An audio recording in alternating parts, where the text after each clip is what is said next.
In Kamloops? What did you do again in Kamloops? Well, it was called Caribou College at the time, but it's now the University of the Caribou. Yeah. Yes. Campus We plan. did a staircase with water coming down, and for processions for the graduation with an amphitheater and mounds through the thing. Have you ever seen it? Mounds, so that people can wander around to a student union. Pretty nice. So did you come to UBC together then? No. Peter better talk about how he got to UBC. Yes, Peter. Okay. How did you come to UBC? Very quickly. And it's I like to make that clear because the record is cloudy. Yes. After my various after I graduated from Harvard, I went to England to work. For Sir William And Halford. I worked for Halford on the new towns and above all the reconstructions of London in 87, 88, 47, 48. At that point, I was already under contract to the then newly created agency called CMHC. And they were very generous. They said, go and learn something from these guys and then tell us how to do it. So I came back in 48 and went to work in Ottawa. And the first thing I looked at was 35,000 housing units which were built during the war as wartime housing, and some of course still here. The best example is Renfrew Heights. And I reported on the quality and the nature of the buildings and what has to be done in order to make them post-war public housing projects. And while this was going on, other things happened. And the most important thing was that Canada had a Royal Commission, and it was called the Royal Commission on Arts, Letters and Sciences. Who was the chairman? Massey? Very good. Vincent Massey. Vincent Massey. And CMHC was invited to appear before the commission on behalf of the city.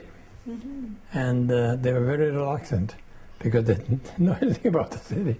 And the one thing the feds wanted to avoid is getting more and more involved. Yes. After all, constitutionally, it is not a federal business.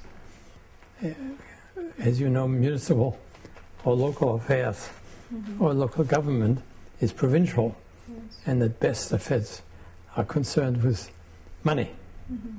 So, however, as it came to the research committee of CMHC, and I was told, okay, let's do something. Now you prepare a brief by tomorrow morning, and then we'll see whether we'll submit it or not. And the answer is yes, I did, with a man called Humphrey Carver, who you probably remember his name. Humphrey and I spent all night writing a very simple story. It was clear after the war that town planning or town building or town rebuilding was an urgent matter. But at that time, all the town planners and developers were either UK or US. No Canadian and no Canadian skills. In addition, it was almost all, in fact all, in the hands of architects. Planning was assumed to be architecture writ large. So I prepared a brief and made a very simple point. If we're serious about rebuilding or expanding or designing Canadian cities, they have to be done by Canadians. You can't keep on importing Monsieur Gerbert from Paris to do Ottawa or Bartholomew to do Vancouver.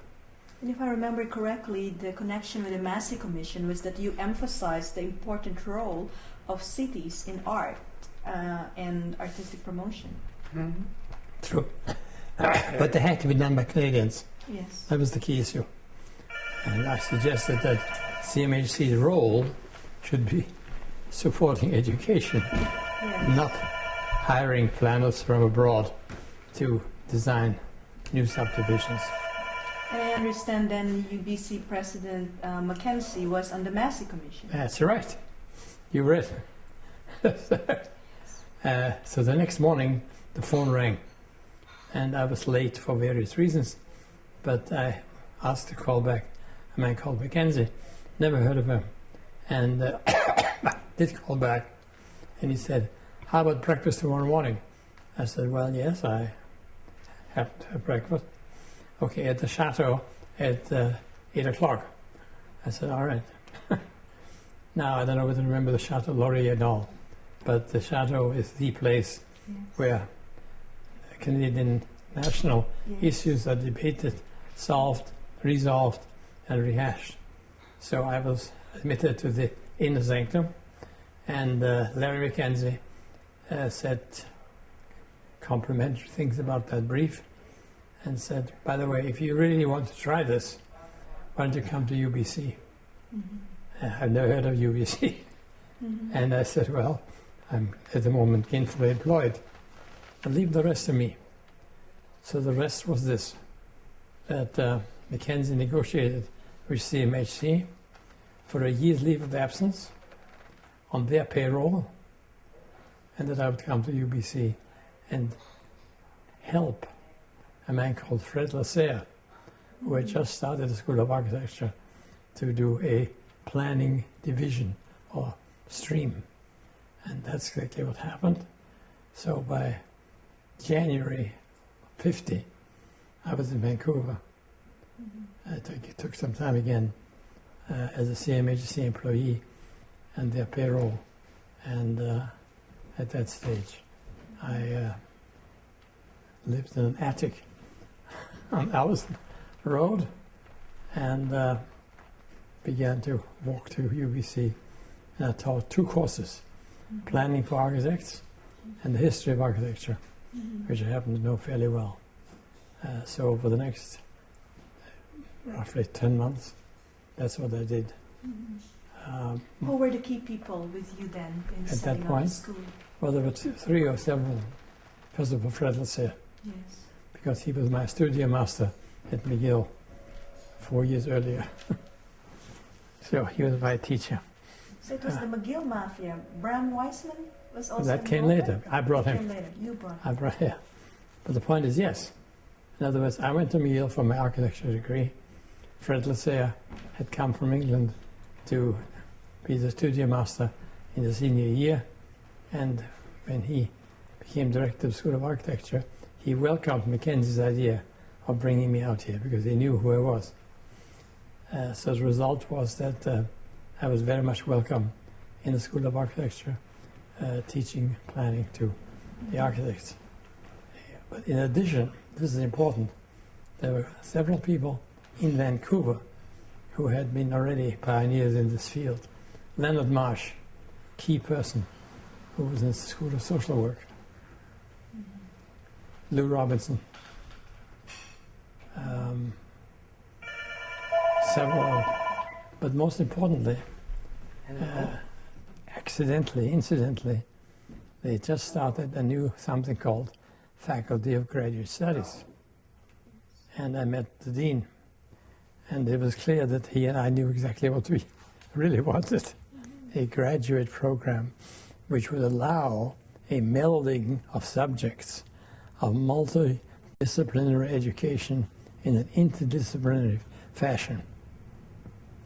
And so the answer was by September, I had a program, and Henry Angus, who is not a building, but the first dean, was my real champion. And it was through Henry that I was able to establish, ultimately in 2 years, the graduate studies program of community and regional planning. Now, most importantly, we need students. Yes. And I was able to persuade students to take a chance, because the first registered students registered in a program didn't exist, from an academic who was never taught before, subjects that were alien to them, and finally a kind of vague future about a job. So they really are the pioneers, those four, because they took a chance in every sense of the word. And I had made only one promise. In the 2 years it took to learn these various subjects, or some of it, I would guarantee them a degree, and a master's degree. That was my guarantee, that was their commitment, and the answer was it happened.